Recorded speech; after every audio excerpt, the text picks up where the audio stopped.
You see the slides now? Yes po, sir. Okay, thank you.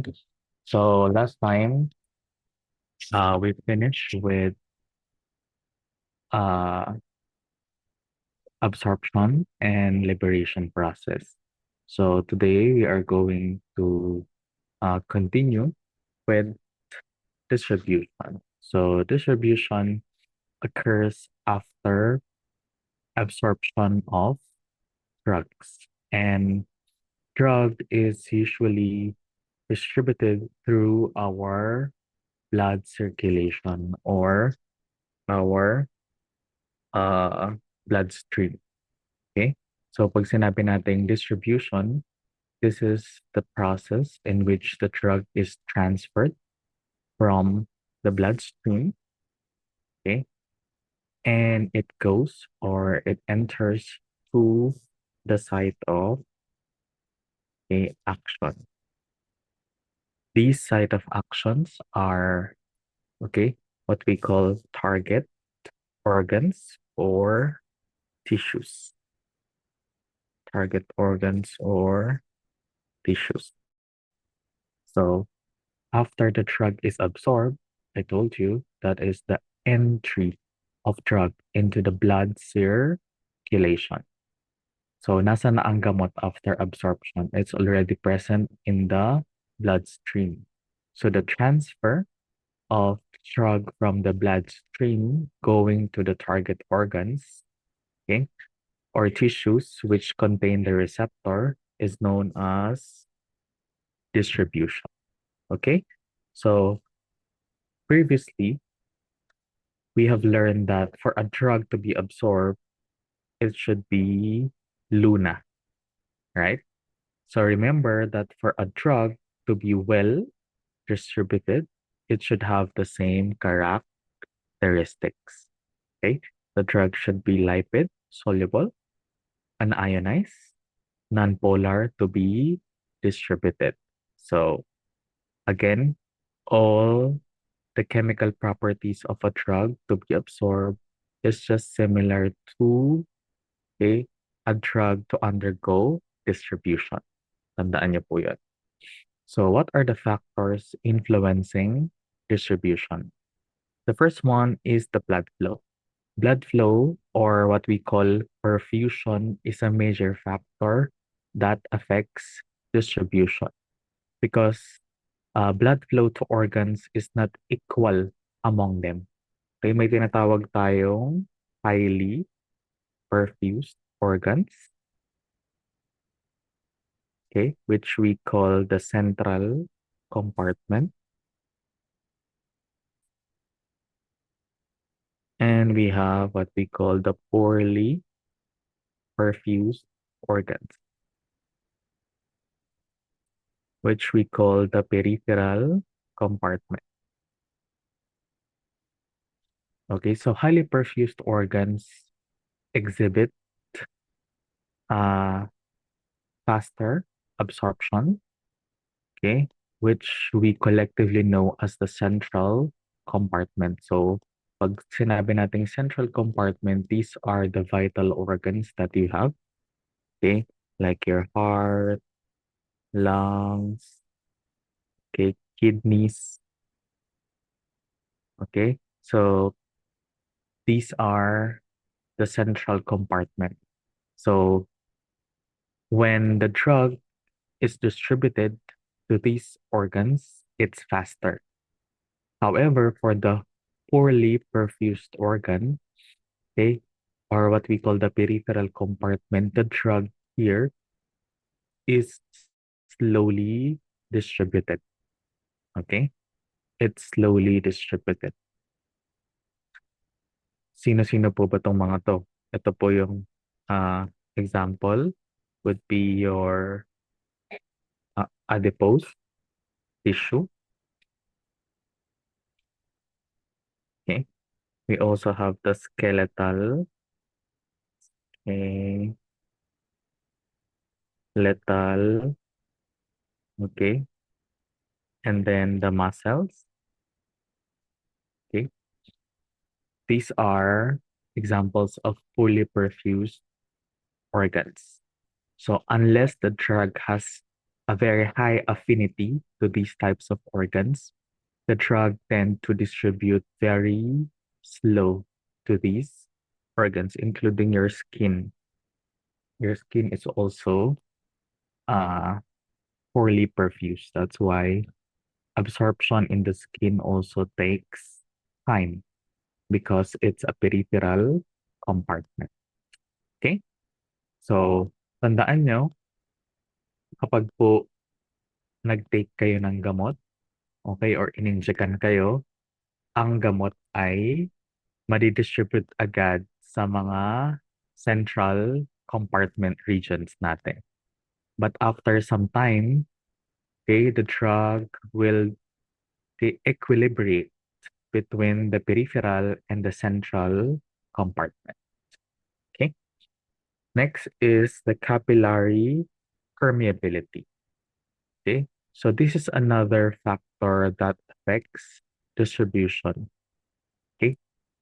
One of the most important comparison that we can have as an example would be your liver versus the brain. Okay. Ano ba ang brain? Is it a central or a peripheral compartment? So tingin niyo. Oh, not lungs, liver. Can you help me, guys? Mga doc? Central or peripheral? Yeah, it's a central compartment. Okay, good. Because it's a vital organ. Okay. However, the brain has a specific, okay, capillary permeability, which limits, okay, the entry of drug into the brain. Okay. So the brain, okay, within its like cells, it has what we call tight junctions. Okay. So these tight junctions uh make the cells really close to one another. Okay. So not all substances can enter the brain.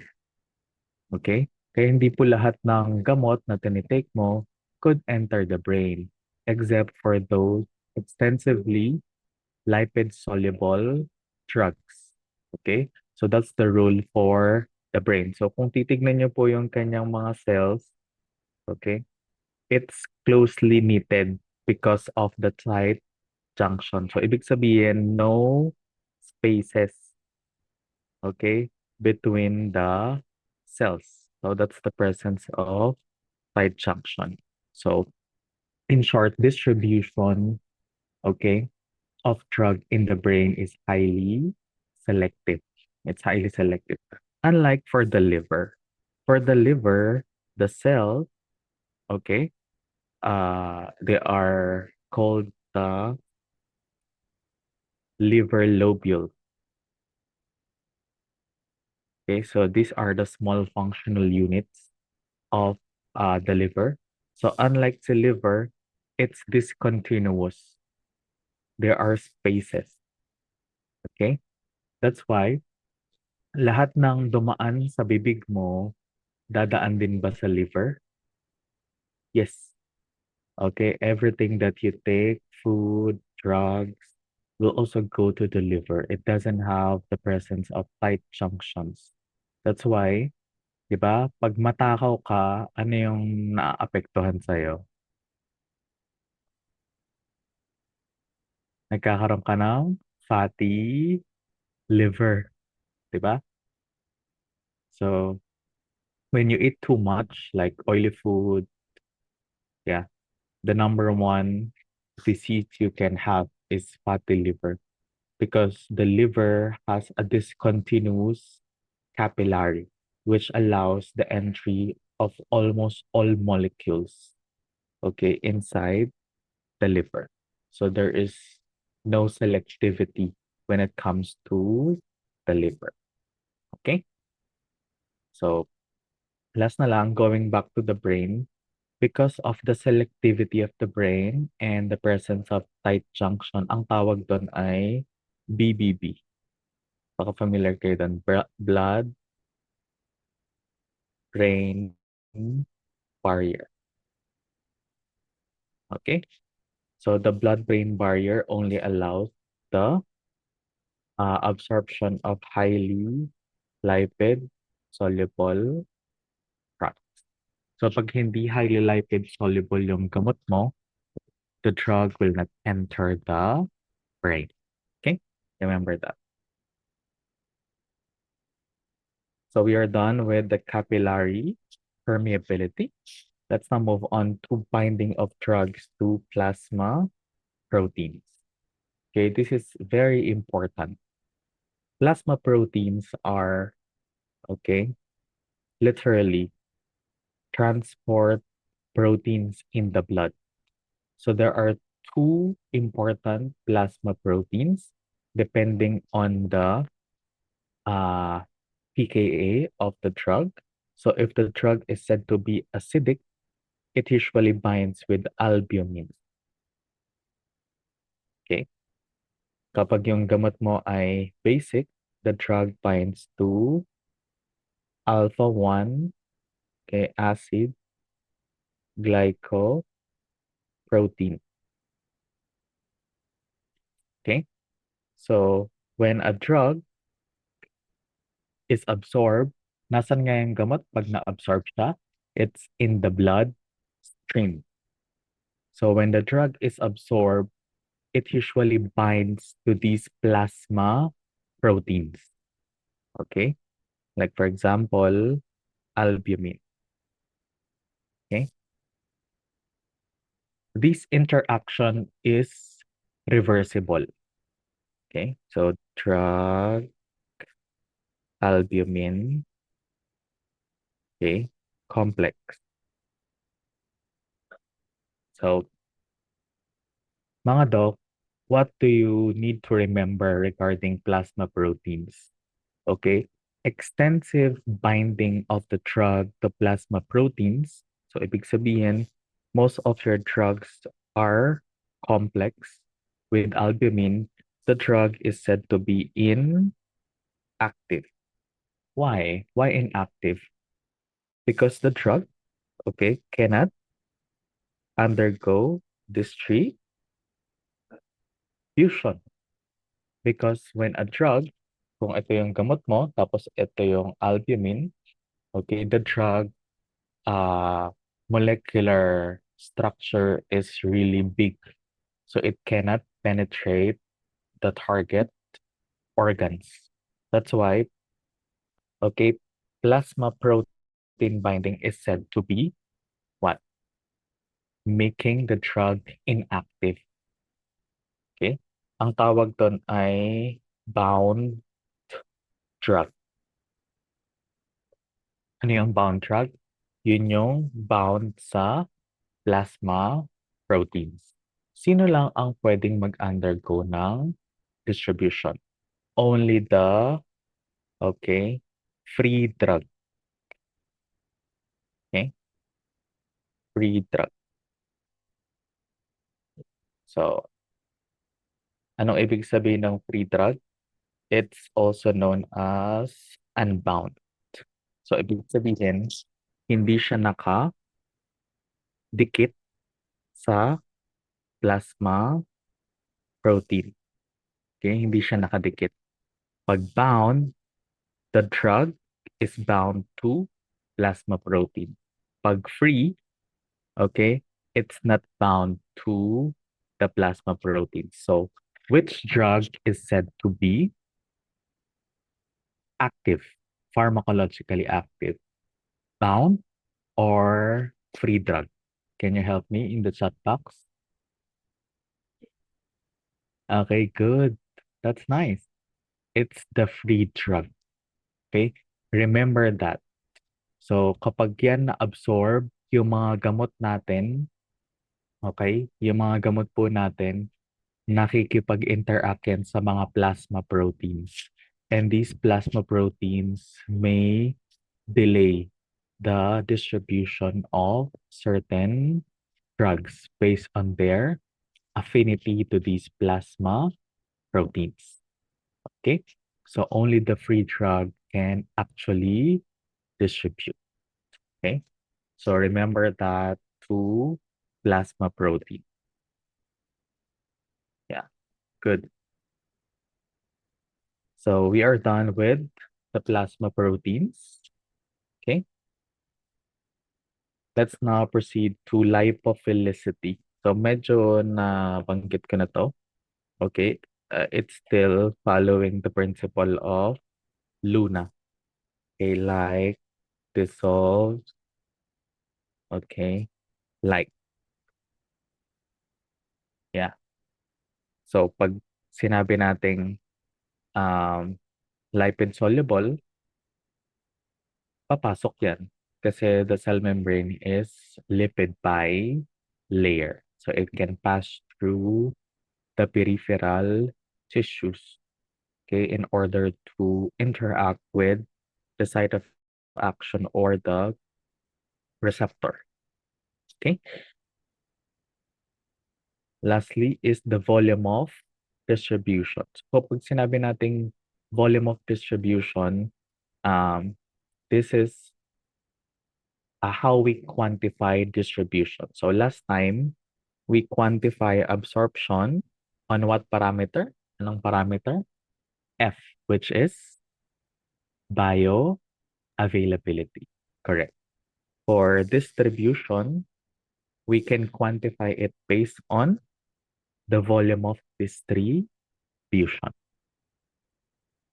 Okay? So, pang-quantify natin yung volume of distribution. So, please help me now. Okay? Think. I'll uh, uh, I'll ask some questions and then tell me if it can increase or decrease the volume of distribution. Okay? So, ito muna. Okay? When the drug has, okay, very high volume of distribution, what does it mean? Kapag mataas ang kanyang volume of distribution, is the drug well distributed? Yes or no? Can you help me in the chat box? When there is high volume of distribution, is the drug well distributed? Yes or no? Okay. Yes, it has, okay, a good distribution. Clear? So pag mababa yan, okay, no. Pangit yung kanyang volume of distribution. So what do we usually like? Of course, a drug with very high, okay, volume of distribution because the drug is well distributed to the site of action, which, okay, facilitates the activation of the receptors, therefore producing an effect. Okay, so I'll ask some questions. Number one,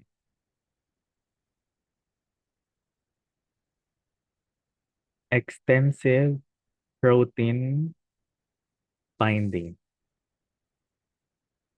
Okay, what does it do to volume of distribution? Increase, decrease. Extensive protein binding. Increase, decrease. Correct, decrease.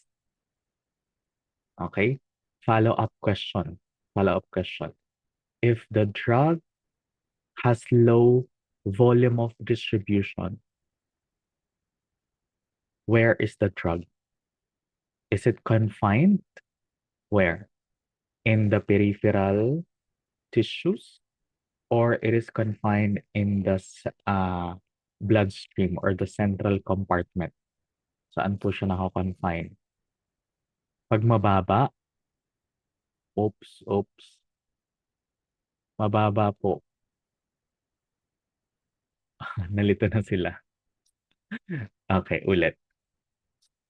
Pag mataas ang protein binding, ibig sabihin the drug is, okay, bound to plasma proteins. Okay? So, ibig sabihin, mababa yung volume of 3 fusion. So, nasan ba yung mga plasma proteins? Plasma proteins are in the blood. So, the drug remains in the central, okay, compartment or the correct bloodstream. Tatandaan niyo yan. If the drug is not well distributed, the drug remains to be confined in the systemic circulation. Remember that. Okay?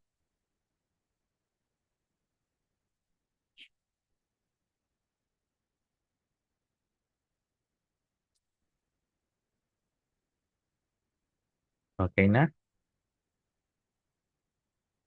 Yeah. Okay. Next. The drug is mm, polar. So what happens to the volume of distribution? Increase, decrease? Can you help me? In the chat box, the drug is polar. Increase, decrease? Correct. It will decrease because the drug is said to be ionized. Okay? Pag ionized, it's not absorbed nor it's not distributed. It's rather correct, excreted. Good. So these are the things that you need to remember. Uh, you don't need to memorize anything, guys. Kailangan you need to like remember the concepts so you can able to like answer some situational questions. Okay? So we are done with distribution. Yay! Last na lang would be drug elimination. So for elimination, it's divided into metabolism and excretion. So for metabolism, the main site is the liver. Okay? Because this is where majority of your enzymes are usually synthesized. Okay? For excretion, the major excretory organ would be your kidneys. Your kidneys. So by default, yung mga water-soluble drugs natin, okay, they are usually excreted by means of the kidneys through the urine. Iniihi lang natin. Okay? Except for those lipid, very lipid soluble. So later I'll tell you on what pathway they are usually excreted. So I told you, drug elimination process encompasses metabolism and ex excretion. So for a drug to be completely eliminated, it should be first metabolized. Ano ba yung metabolized? Okay, or metabolism. The conversion of the active drug to its inactive form. Okay? So ano nga yung active form ng drug? Luna. Pag nag-undergo ng metabolism yung gamot, the Luna should become white. Okay, water-soluble ionized polar. So you can excrete. Okay? Ano naman yung excrete? Final loss. Final loss of drug in the body. So yung paglabas na, this is how the drug exits your body.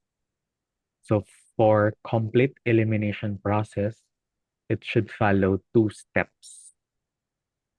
And how do we describe elimination?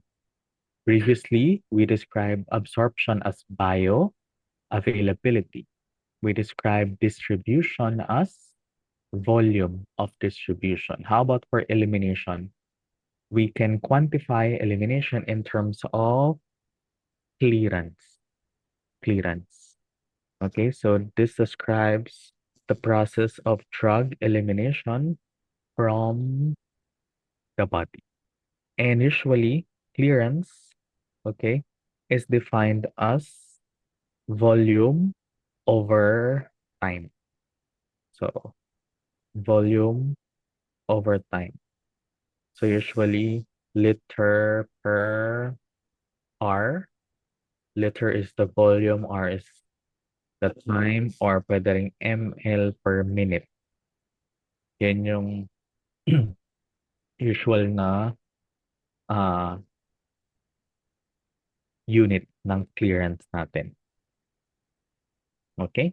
So, paano ba na-eliminate yung gamot sa ating katawan? Okay, it depends on the order of the elimination that the drug follows. So, para hindi kayo malito, approximately 95% of the drugs in the market follows first order elimination. So, tatandaan nyo, okay, most of the drugs in the market, you name it, the drugs that you take, diba? Marijuana, shabu, ecstasy, ano pa? Ano pa bang tinitake nyo? MDMA? Nagtitake ba kayo nun? Yan. Tama. Cocaine. Coke. Okay. So, guys, all of these drugs, okay? Or yung maintenance mo, losartan, amlodipine, simvastatin, okay, yung mga gamot na yan ay nag-undergo ng first order elimination. Okay? What does it mean? Okay? Ayoko nang basahin yan. Yung nakabullet. Pag sinabi nating first order elimination, okay, the amount of drug in the body, amount of drug in the body, okay, is equal to the amount of drug, okay, eliminated, okay, eliminated per unit of time, okay. It is the same amount of drug that is eliminated per unit of time. So, isipin mo, okay? Isipin mo, pag mataas yung cocaine sa dugo mo, kakahit-hit mo lang ngayon, di ba, para magising ka, ayan. Ano dapat yung nilalabas ng katawan mo, mababa o mataas? Can you help me? High or low? If you just took a drug now, okay, like after 30 minutes, what should be the amount of drug that you should eliminate? Also high or low? Can you help me in the chat box? Correct. High. It should be high. Kasi nga, the amount of drug in the body is equal to the amount of drug that is eliminated per unit of time. So I'll give you a perfect example. Pag nag-take ka ng vitamin B complex, nagtitake po ba kayo nun? That's a good set of vitamins. They are associated with energy and metabolism. Okay? So when you take vitamin B complex, what's the color of your urine on your first urination after taking the drug? Ayun no, galing oh. Yellow. 'Di ba? Yellow na yellow. Para daw Mountain Dew. Tama. Ayan. Tama yon. Mm-mm. Very yellow siya. Kasi, kakatake mo lang ba ng gamot? Yes or no? Yes. So, yung inihi mo is equal to the amount of drug that is in your body. Dahil mataas yung inihi mo, mataas yung amount ng inihi mong gamot, mataas din ibig sabihin yung gamot sa katawan mo. Okay, that's how first order elimination works. Okay, first order. This is also known as the linear kinetics. Pero if you notice, like after few urination, 'di ba, like after 3 hours, umihi ka ulit, yung yellow nagiging lighter na siya. Tama? So, ibig sabihin, dahil nagiging lighter yellow na siya, the amount of vitamin B in your body also decreases. Okay? That's how first order elimination works. You have to remember that. That's how also drug test works. Yung mga drug test, ito na. Tuturo ko na kung paano kayo hindi mahuhuli sa drug test. Joke lang. So, when you have like drug test, mga doc, ah, kinukuha yung urine, di ba? Okay, so we detect the metabolites of the drug. So, even small, okay, metabolites of the drug is found in your urine that is directly proportional to the amount of the drug in your body. So kung nakitaan ka ng napakakonti na amount ng, kunwari, marijuana sa ihi, ibig sabihin ba nag-take ka nun? Pag nakitaan ka ng konti, yes, because that's how first order elimination works. 'Di ba? So, paano mo ma-overcome yung drug test? You have to completely eliminate the drug. Okay, you have to completely eliminate the drug.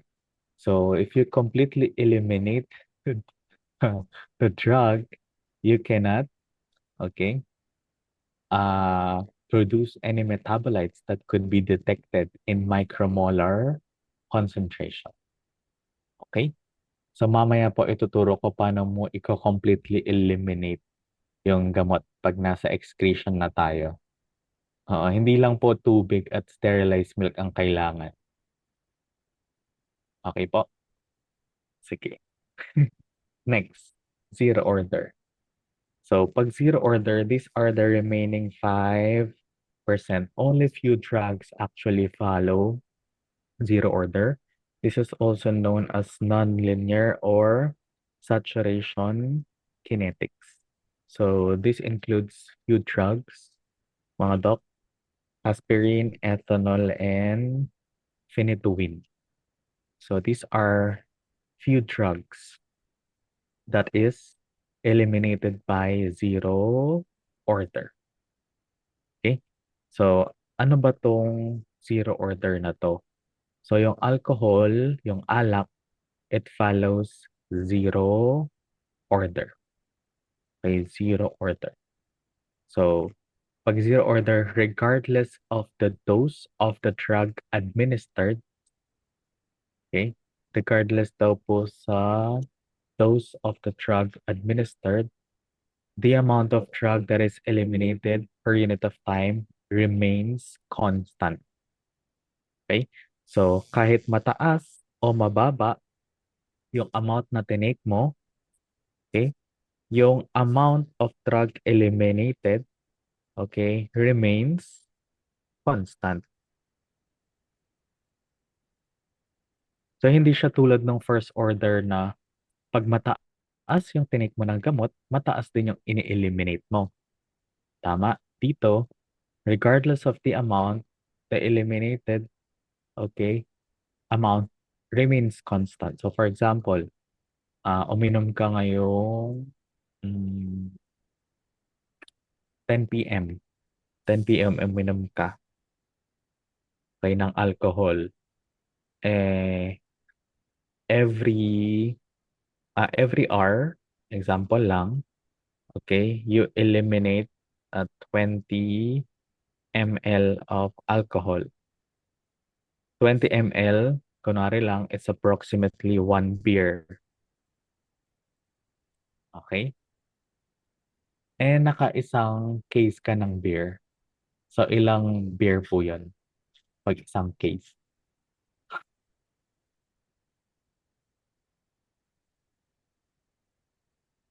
6. Okay? Correct. Okay, so every hour, isang beer, yung alcohol content ng beer, yung na-eliminate mo. Tama? Okay? Ang galing mag-compute ha. 6 daw. Ayan. So in short, pag inunti-unti mo yung beer, kunwari lang, hindi ka agad malalasing. Pero pag marami kang ininom, malalasing ka. Pero yung oras na i-eliminate mo, okay, nakaprogram sa katawan mo na every hour, ilan lang yung i-eliminate niya? 20 ml. So, dahil sabi natin, yung 20 ml, kunwari isang beer yon, eh may pasok ka ng 7 a.m. Kunwari lang, papasok ka ng 7 a.m. Yung 6 na beer, can you completely eliminate the 6, okay, bottles containing alcohol after 7 a.m.? Yes or no? Kung 10 a.m. at 10 p.m. ka nag-start, tapos ang pasok mo 7 a.m. So 10, 11, 12, 1, 2, 3, 4. So at 4 a.m., you can already excrete the, okay, total amount of alcohol you have taken. So pwede ka nang pumasok ng 7 a.m. Na-eliminate mo na siya. Ang tawag doon ay zero order. Okay, so regardless po sa dose na tinake mo, the amount of drug eliminated per unit of time remains constant. Okay?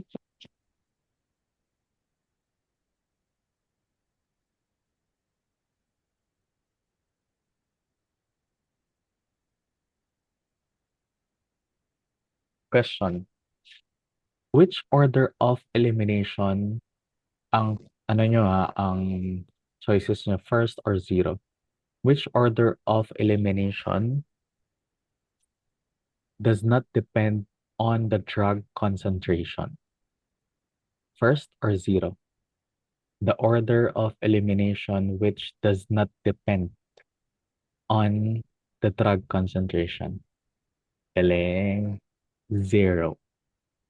Zero. Kasi nga, di ba, paulit-ulit, kulit ko na nga eh.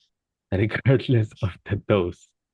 Okay? The elimination rate remains constant. Okay? So we are done with the orders of elimination.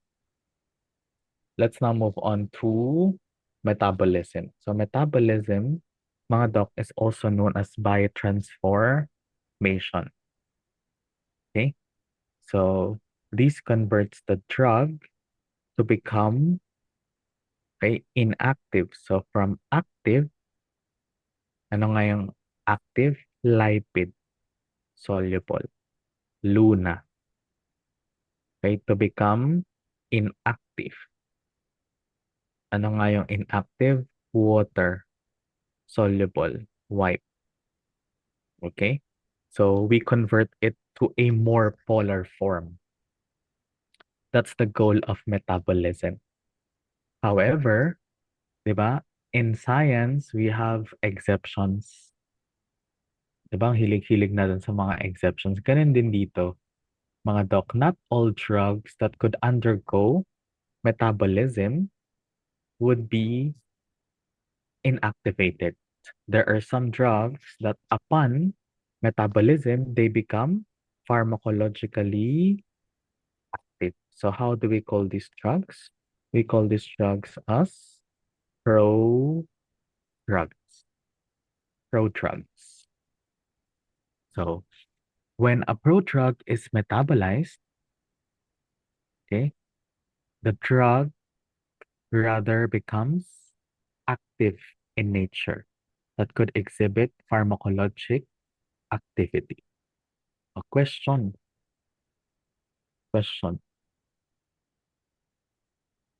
choices. Okay? Active drug, pro-drug. Okay, yan ang pagpipilian nyo. Naisip mo na? Hintayin kita. Active, pro-drug. Okay. So, if you take a pro-drug, okay? Kung ito-take mo yung pro-drug,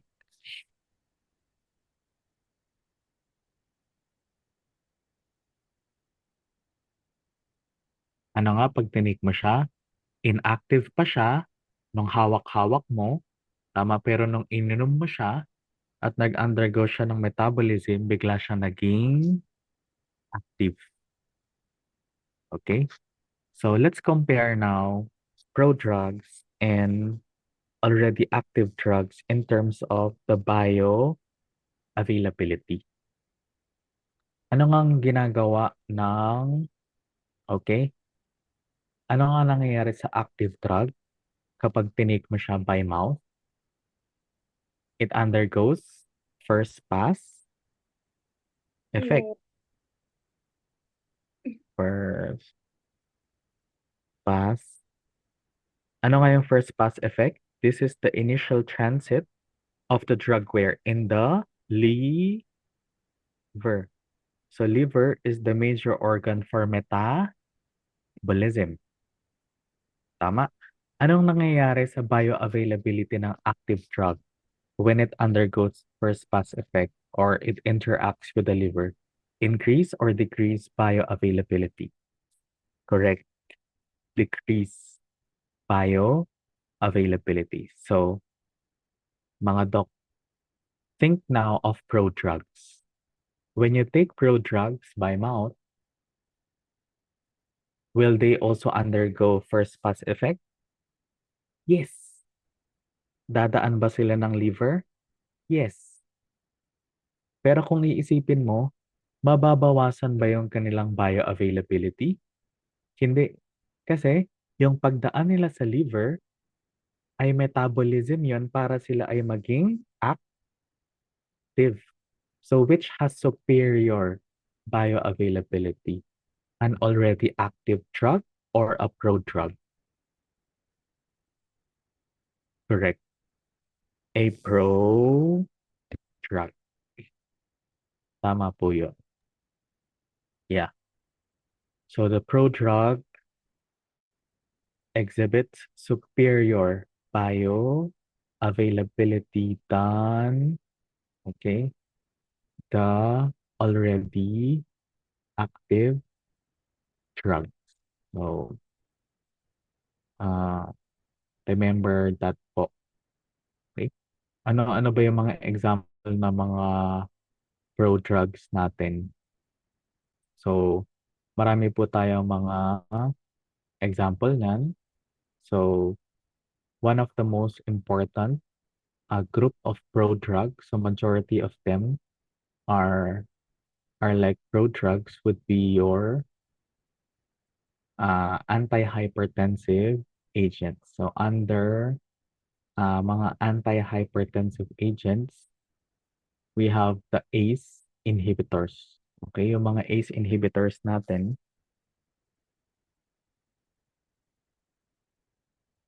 or the ACE-Is. Anong ibig sabihin ng ACE inhibitors? Angiotensin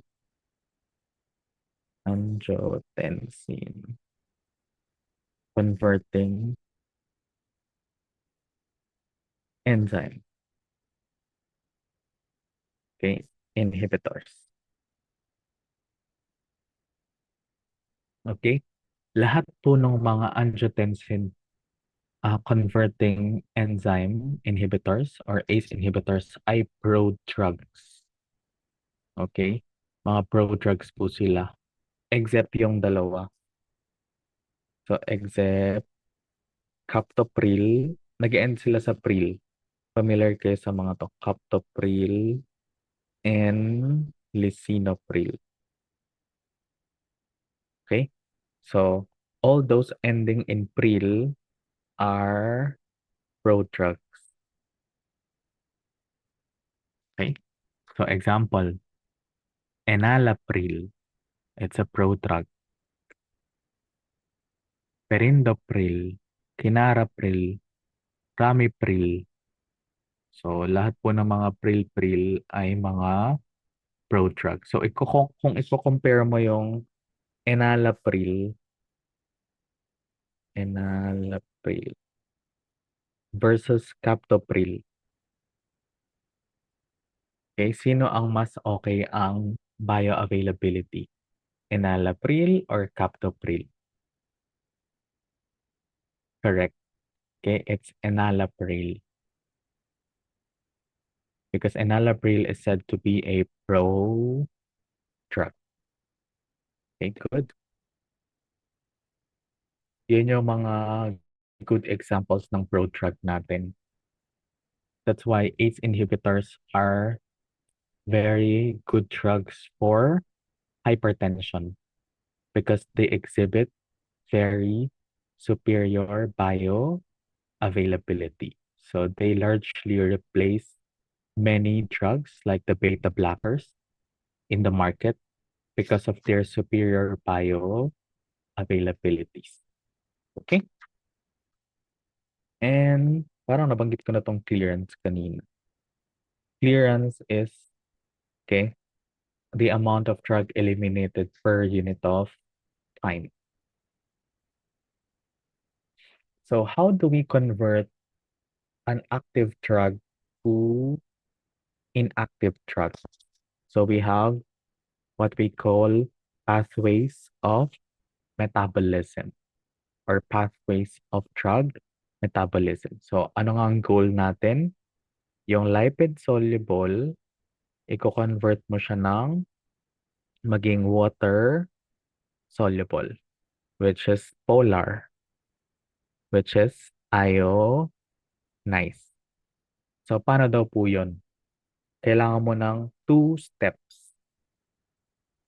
Ay parang sa routine mo lang, two-step skincare. Ganun din sa katawan natin. Two-step, okay, drug metabolism to convert a Luna to a wipe. So ano po yung phase 1? Phase 1 is also known as asynthetic reactions, which includes redox, okay, hydrolysis. Redox, hydrolysis. So ano po yung redox? Reduction, oxidation, and hydrolysis. Reduction, oxidation, and hydrolysis. How about for phase 2? This is also known as synthetic reactions. Is phase 2 really needed? Actually, hindi na siya needed if the drug becomes sufficiently, okay, become water soluble after phase 1. Hindi na siya kailangan. But our body has safeguards. If the drug is not yet sufficiently water soluble after phase 1, the drug should undergo subsequent phase 2 reaction. Okay? Ang tawag doon ay conjugation reaction. Okay? Wherein the drug is combined with a conjugating agent. These conjugating agents are very water soluble. So in Tagalog, minsan daw kahit nag-phase 1 na yung gamot, metabolism, hindi pa siya water soluble masyado. May tendency na yung gamot lipid soluble. So pag lipid soluble, help me in the chat box. Will the drug be excreted or reabsorbed? Excreted or reabsorbed? If the drug is not sufficiently water soluble, it's still lipid soluble. Okay? Gusto na ng katawan mong ilabas siya eh. kaso hindi pa siya sapat na water soluble. So, ang gagawin ng katawan mo, hindi niya ilalabas yon, Doc. Anong gagawin ng katawan mo? I-reabsorb niya yun. Okay? So, our body, okay, requires phase 2. So, ito yung gamot, yung conjugating agent. Okay, the conjugating agent is very water soluble. So, kumbaga sa laro, sure ball na nag-undergo ng phase 2, talagang yan ay water soluble na. Okay? So, there are some drugs that require really phase 2 reactions. So, let's proceed with phase 1. Ano bang meron sa phase 1? Okay? So, pag phase 1, we introduce, okay, or unmask water soluble functional groups. So, ano-ano po ba yung mga water soluble functional groups? Ayan. Hydroxyl, carboxylic acid, amino group, okay, and the sulfhydryl groups. So, we add these functional groups to the drug. So, kunwari, ito yung gamot mo. This is very lipid soluble, and this is a water soluble functional group. So, ididikit mo siya. Kaya naka-expose or na-introduce yung water soluble. So, sa labas, okay, very water soluble na siya. Kaya pwede na siyang lumabas. Okay? So, what are the reactions? I told you redox hydrolysis. The most important here is the oxidation. So remember that majority of the phase 1 reaction is due to oxidation. And oxidation is usually accomplished by what group of enzymes? The group of enzymes is called cytochrome P450, CYP450, which are also known as monooxygenases. So these are the superfamily of enzymes that mediate oxidative metabolism in the body. So most of these enzymes are synthesized, okay, and secreted in the liver. So halos lahat ng oxidative metabolism sa katawan natin, ang nagme-mediate niyan ay si cytochrome P450. Okay?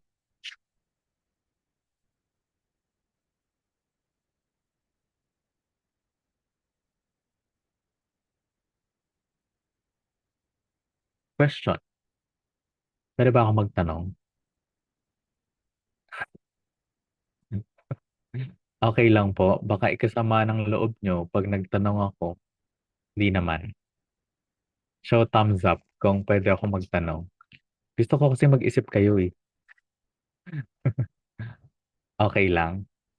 Thumbs up. Okay. Good.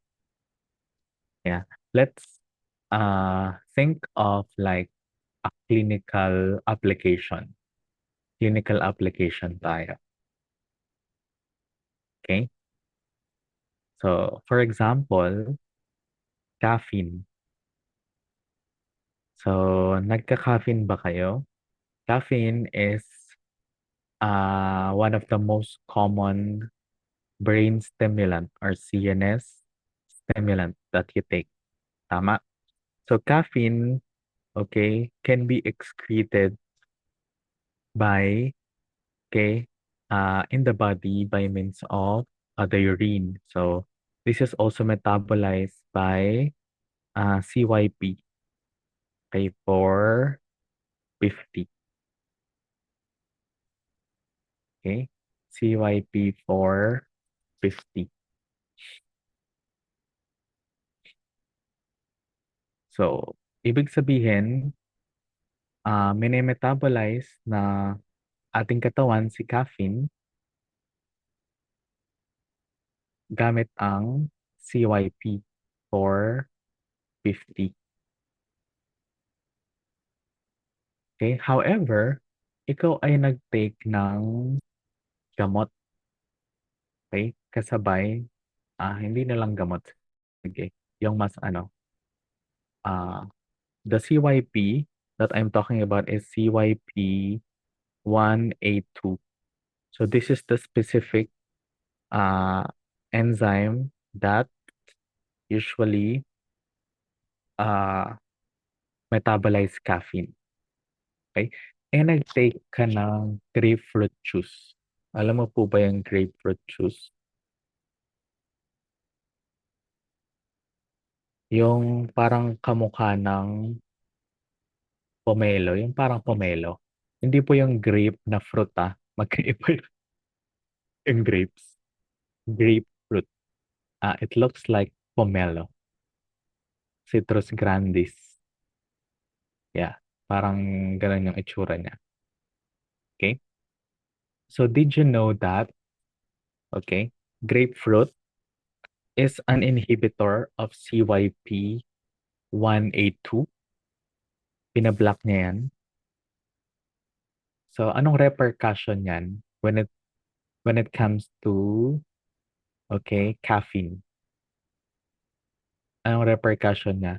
If you inhibit the metabolism of caffeine, where does caffeine stay? Inside or outside your body? If you try to inhibit caffeine metabolism. Anong role nga ng metabolism? Para ilabas mo. Yeah.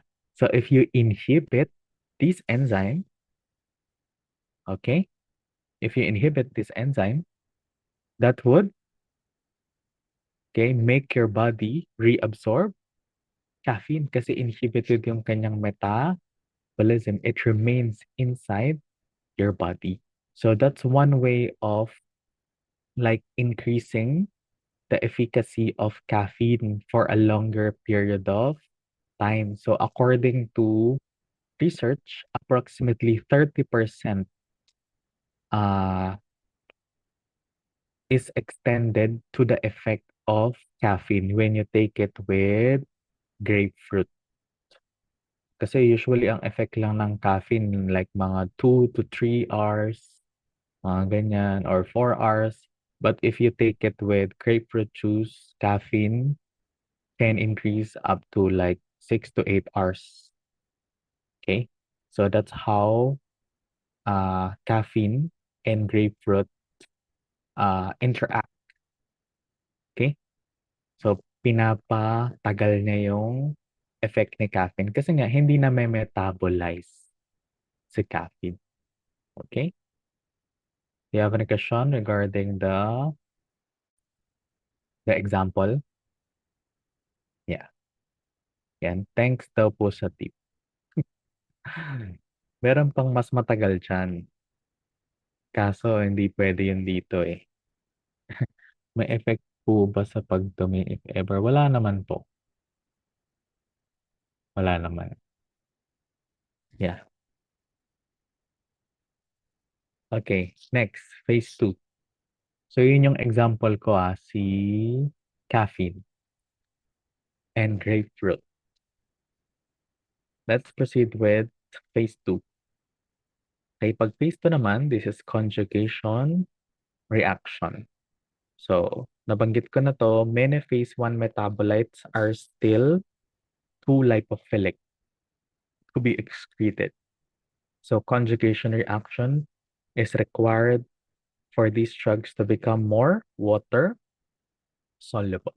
So, they become inactive. So, sino-sino po ba yung mga conjugating agents natin? Okay? Ang pinaka-popular na conjugating agent natin ay si glucuronic acid. This is the most common for adults.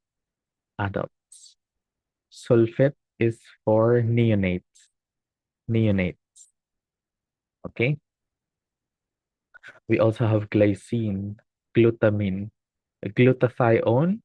Okay? We have natural glutathione. This is a powerful antioxidant. Okay? Inside the body.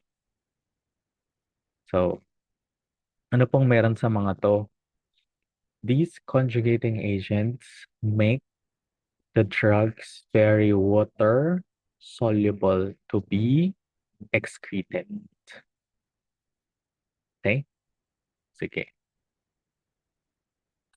Anong example niya? Kunwari ah, sige, si paracetamol para mabilis lang.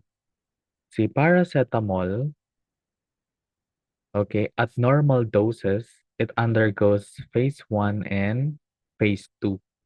Pero ang phase 2 niya ay walaan niyo kung sino, syempre adult, si glucuronic acid at saka si sulfate. So can paracetamol be safely administered to both adults and neonates? Yes or no? Can you help me in the chat box? Paracetamol. Can we safely administer paracetamol in both neonates and adults? Yes or no?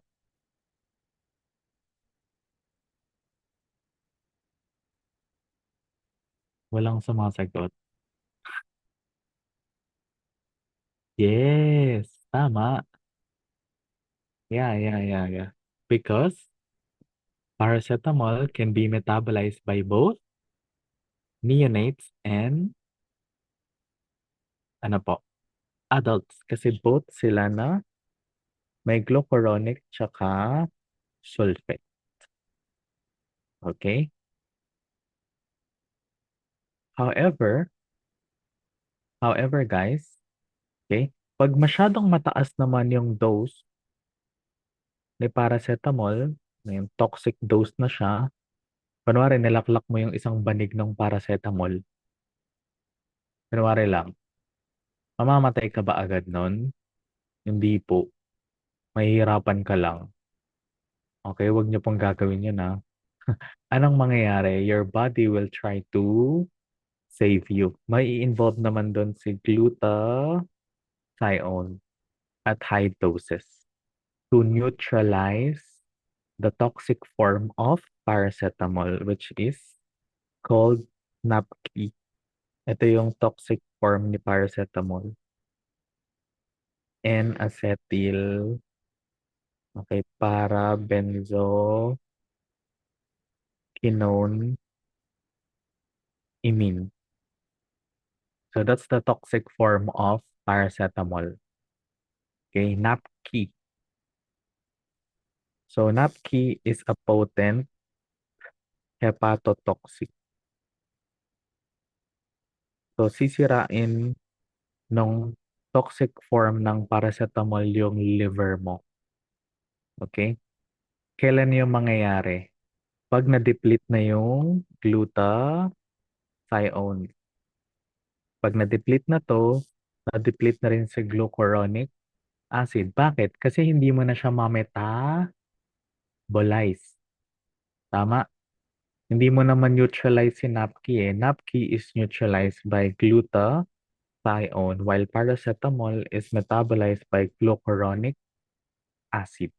So if your enzymes are saturated, you will injure your liver from excessive dose of paracetamol. Okay? So ano yung antidote natin for paracetamol poisoning?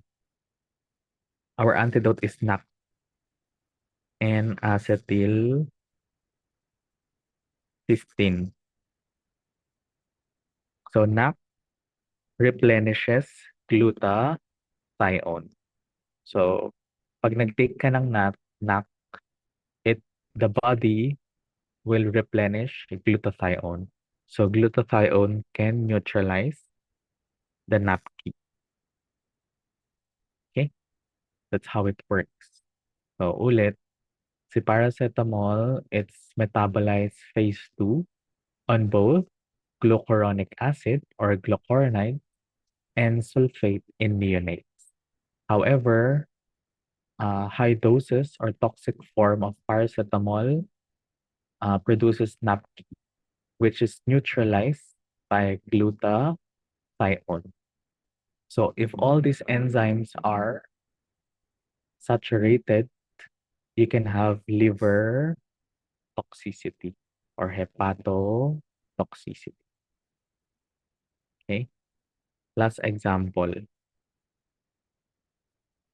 Narinig niyo na po ba yung chloramphenicol? Parang di na kasi ito uso eh.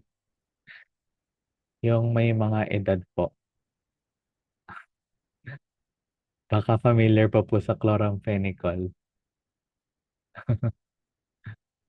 Yeah, it's used dati. It was like historically used for typhoid fever. Yeah, correct. Pero now it's not commonly used because of its toxicity. Okay? So sa chloramphenicol, this is usually chlorine. This is usually metabolized by glucuronidation. Exclusive. Exclusive siya. Okay? So sino lang nga ang may glucuronide? Adult. So can adults safely take chloramphenicol? Yes or no? Yes, because it's metabolized by glucuronide. However, chloramphenicol, okay, is not metabolized by sulfate. Okay? So, ibig sabihin, dahil walang glucuronide yung mga neonates, they only have sulfate, right? Can neonates safely take chloramphenicol? Yes or no? No. Okay, it causes what we call gray baby syndrome. Okay, so if you accidentally give chloramphenicol to a neonate, the neonate may die due to gray baby syndrome because of the inability of the neonates to metabolize chloramphenicol by glucuronide conjugation because neonates don't have glucuronide conjugates. Okay? Only sulfate. So, ano po yung gusto kong sabihin dito? Not all drugs for adults are suitable to be administered in young children. So remember that. Hindi porket naiinom mo siya, pwede lahat yun sa bata. Because adults and young children could have different enzymes. So walang glucuronil transferase ang mga bata. Okay, meron lang silang sulfotransferase or sulfate. Only adults have glucuronil transferase. Okay, last, glycine. This is exclusively for mammals. Sila lang ang nag-glycine conjugate. Glutamine naman, mammals, pero more on humans. Not all mammals can undergo glutamine conjugation, only humans. So yung gamot sa unggoy, pwede ba sa tao or vice versa? Hindi lahat. Okay, or yung gamot sa baboy, pwede rin sa tao, hindi po lahat. Because what if the drug is exclusively metabolized by glutamine conjugation? So, hindi metabolized ng baboy yun. Kasi wala siyang glutamine conjugation. Okay? Yay, last two slides. Okay, so we are done. Are we done? I think so. Yeah, let's now move on to excretion. So, balikan lang natin. Nung inabsorb mo yung gamot, nasan yung gamot? The drug enters the systemic circulation. Nang nasa systemic circulation siya, anong i-undergo ng gamot? Distribution. From the bloodstream, pupunta siya saan? Sa target organs. Kung nasaan yung receptors to mediate effect. After mediating effect, okay, the active drug should become inactivated through metabolism. So we convert the drug to its water-soluble form. Kapag water-soluble na siya, we can finally excrete the drug. So what is the main organ for excretion? Kidney. Okay, this is for small, okay, molecular weight drugs, which are, okay, water soluble. Okay, so we just excrete that. Example ay yung mga vitamin C, okay, vitamin B, lahat ng B complex.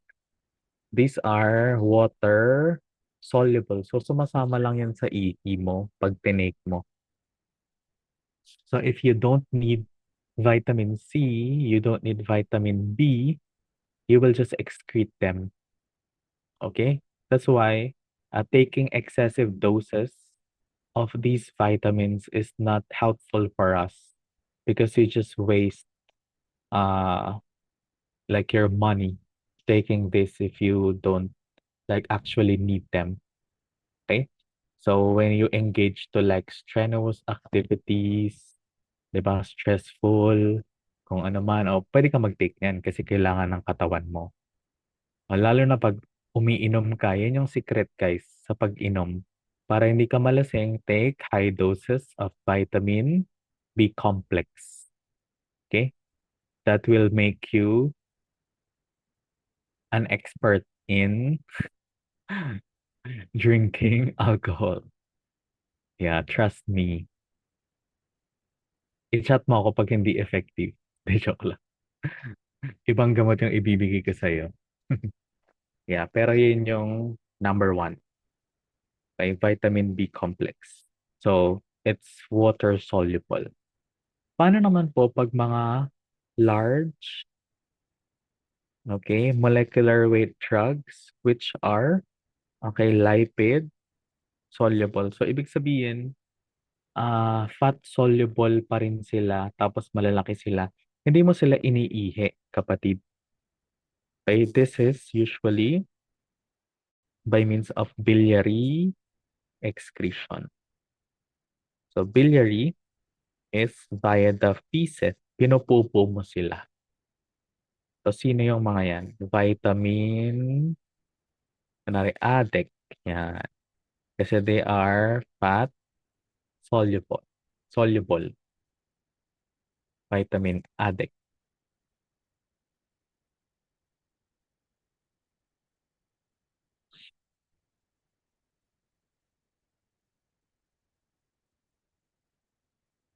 Okay? So, by default, most of the drugs are excreted via the urine. Unless they are like very lipid soluble, so they will remain unchanged by means of biliary excretion and excreted through the feces.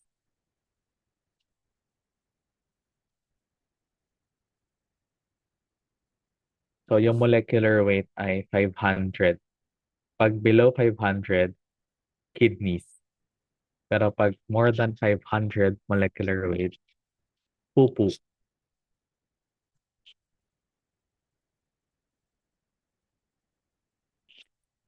So what are the different processes in which the drug is excreted by means of the kidney? We have three. Glomerular filtration. This is a passive transport mechanism. Active tubular secretion. This is an active transport. And tubular reabsorption. This is a combination of passive and active transport. Okay. So these three are the mechanisms in which the drug is excreted by the kidneys. So, paano ba yun? So, yung mga molecules, pinifilter ng glomerulus natin, okay?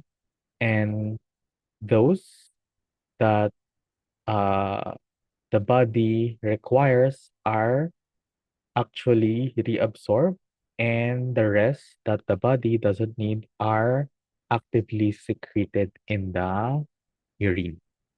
Okay? Pero pwede ba natin yung madaya na kahit hindi mo siya kailangan, pwede mo siyang pabalikin sa katawan mo or pagstayin. Pwede po. Ang tawag doon ay ion trapping. Okay? Paano magkakaroon ng ion trapping yung dapat ilalabas na siya ang katawan mo pero dahil may binago ka, hindi siya lalabas. That's called ion trapping. Okay? So, an example uh, of that is you don't follow the principle of like dissolves like. Hindi mo siya ifa-follow. Kasi ang usapan na dito ay yung urine. Urine, yung ihi mo na. So if the drug is acidic, how can you retain an acidic drug in the body? What should be the pH of your urine? Acidic or basic? How can you retain it?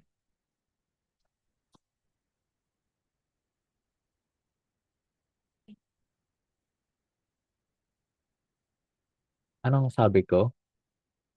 Ifa-follow mo ba o hindi mo ifa-follow? Ifa-follow po pala. Sorry, sorry. Para ma-retain. Ma-retain. Ifa-follow mo. Okay? So, kapag acidic yung gamot, ano dapat yung urine? Dapat acidic pa rin siya. Yeah. So, mababa yung pH. So, for example, you take aspirin. Aspirin is very acidic. So, pag nag-take ka ng vitamin C, di ba, ascorbic acid, it makes your urine very acidic. So, what happens to aspirin? It becomes unionized. Okay? Pag unionized, ano nga to? Excreted or reabsorbed? Reabsorbed. This is called ion trapping. Okay? O paano naman kapag ifa-facilitate mo yung excretion? Ito yung hindi mo susundin, yung like dissolves like. So, kunwari, ah, ngayong gabi, di ba?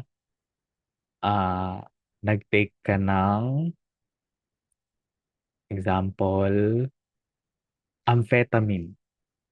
Ayan. Ayan, like, kunwari, ecstasy, MDMA, shabu, nag-take ka. Kunwari lang, ano si amphetamine? Acidic, basic? Basic. So, paano mo siya ilalabas sa katawan mo? What should you take?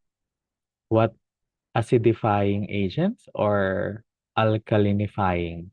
What should the urine be? Acidic, basic? What should be the urine?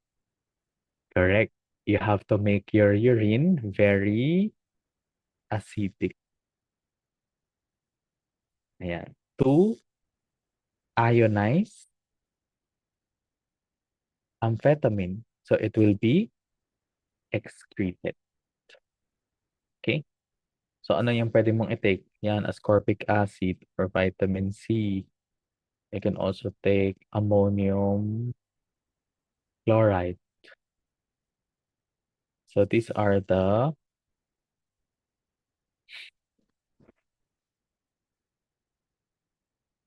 acidifying agents. Okay? Eh paano naman pag lumaklak ka ng aspirin? Para mo ilalabas yung aspirin, kailangan mo ng Acidic or basic naman na ihi? Kung may aspirin poisoning, basic naman, baligtad. Okay? Para maging ionized si aspirin. So, anong pwede mong i-take? Yung mga antacids like sodium bicarbonate, calcium carbonate, the antacids you take for your uh, hyperacidity, they help to eliminate acidic drugs.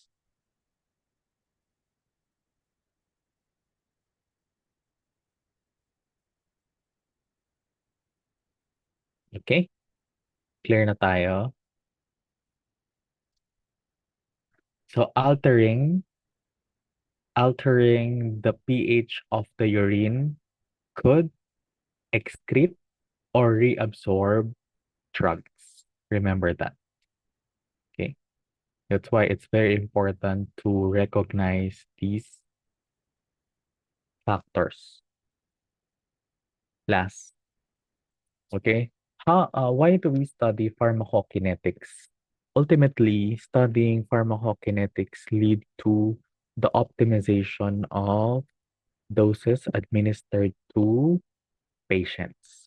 Because by studying pharmacokinetics, we can determine the half-life of the drug or T1 half. Ano po yung T1 half or half-life? This is the most useful parameter or pharmacokinetic parameter in designing dosage regimen, particularly dosing, okay, interval. So this is the basis for dosing interval. Ano po yung dosing interval? Ito yung every 6 hours, every 8 hours, every 4 hours. Okay? 'Di ba paulit-ulit nating tinitake yung gamot? Anong basis nun? The basis is the half-life. Hindi po dahil gusto lang ng manufacturer na ay gusto ko every 4 hours para yung kita ko malaki. 'Di ba kasi every 4 hours makakarami ka sa isang araw nun. Yayaman ka agad kasi marami yung bibilin nung patient. No, that's not how it's being decided upon. It should be based on the half-life of the drug.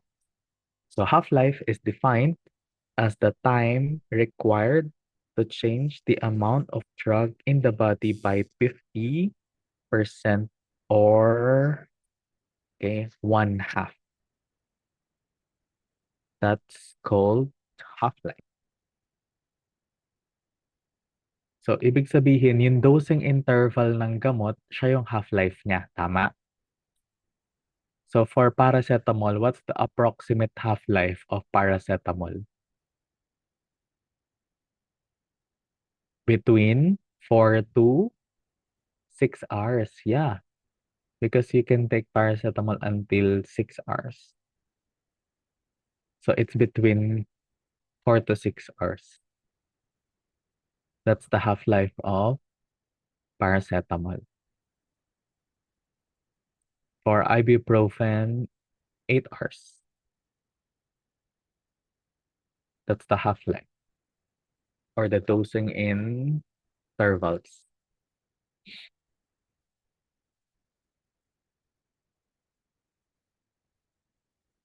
Okay po? Sige. Importante ba yung dosing interval or half-life? Yes. Okay. Because you need 4 to 5 half-lives to achieve what we call steady state. Okay. Steady state concentration. So, parang ganito siya.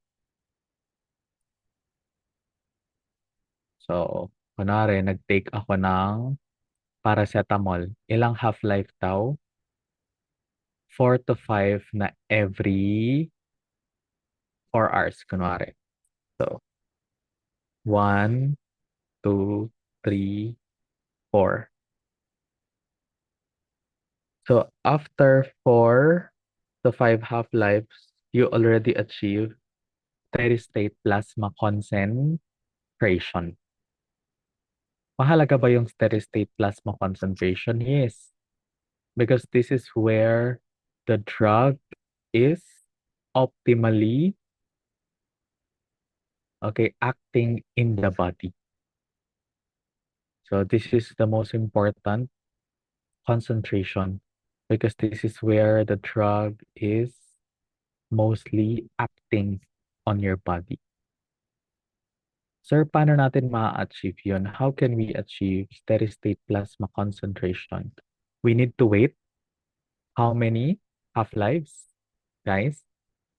4 to 5.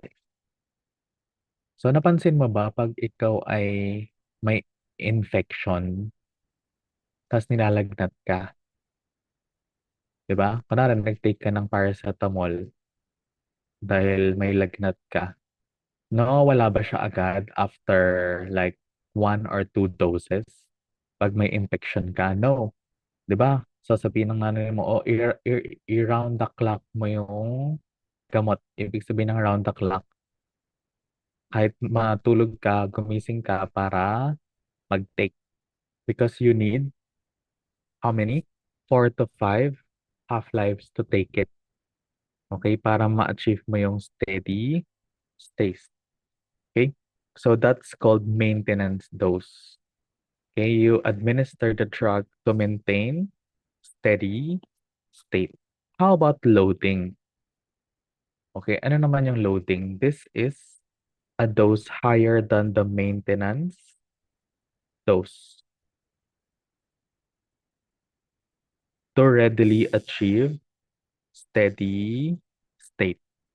Kay maintenance, kailangan mo ng 4 to 5 doses to achieve steady state. Si loading, isang dose lang pero steady state agad.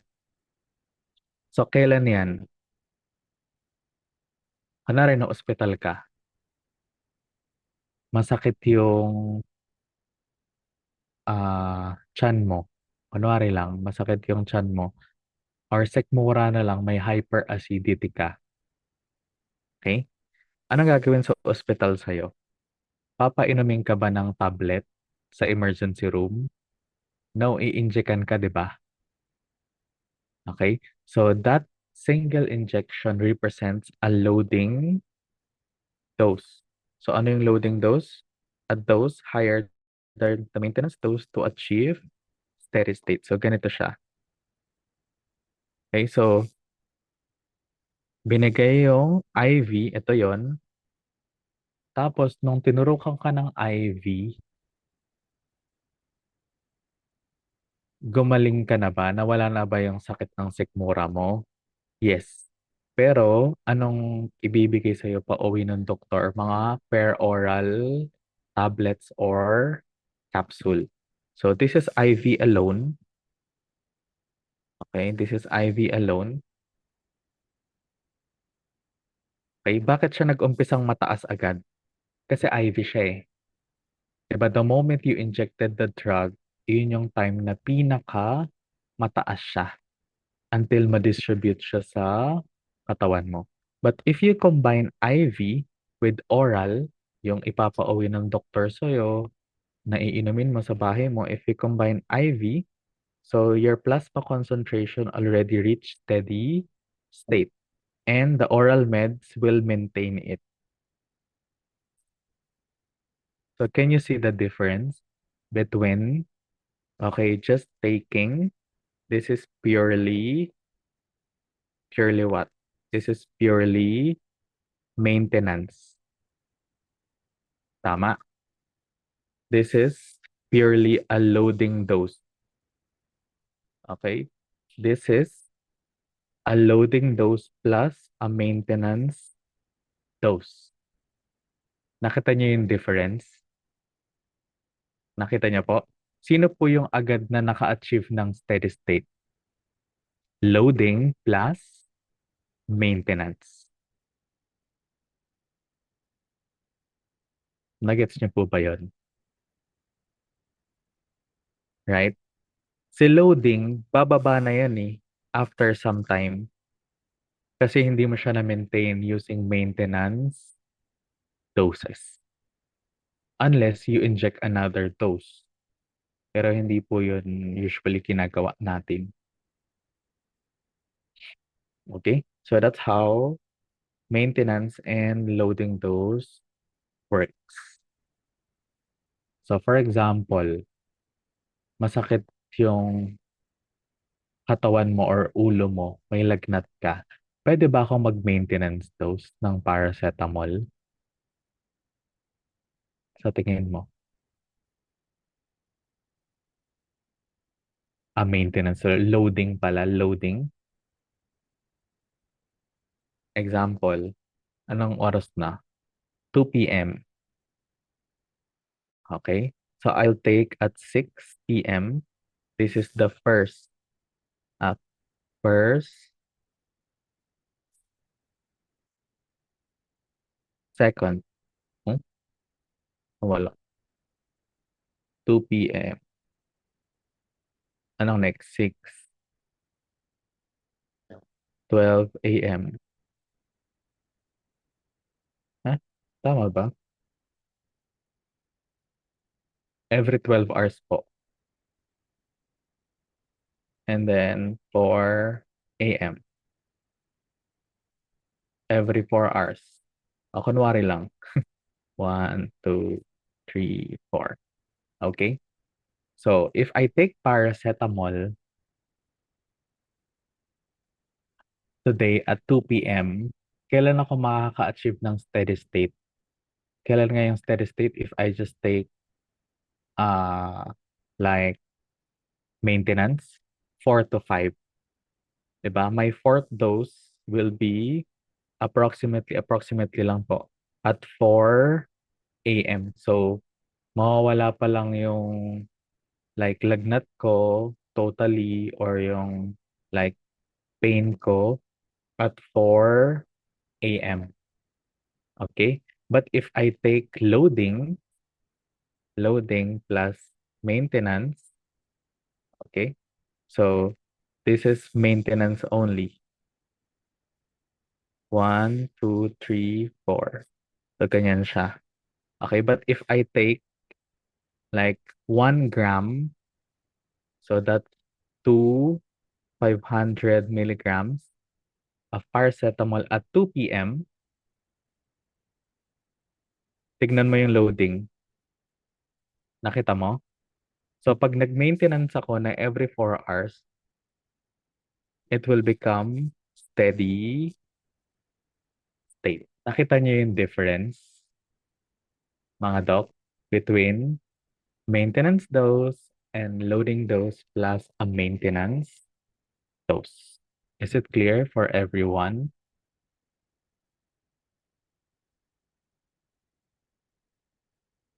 Okay? Yeah. So that's how it works. Pero take note, not all drugs could be administered with a loading dose. May mga toxic kasi na gamot.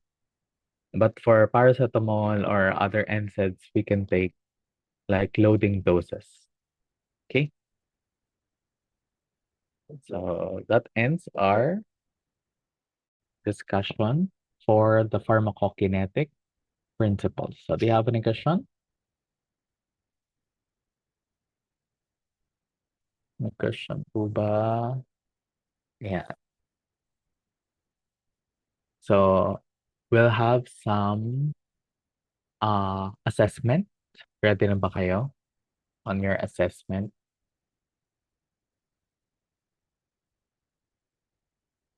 I'll prepare the link.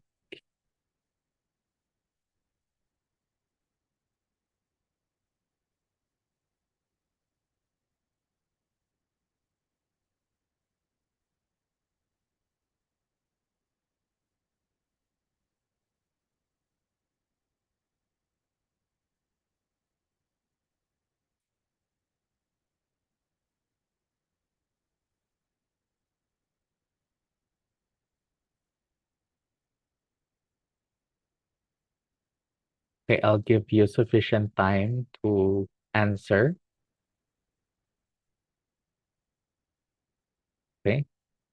Good luck po.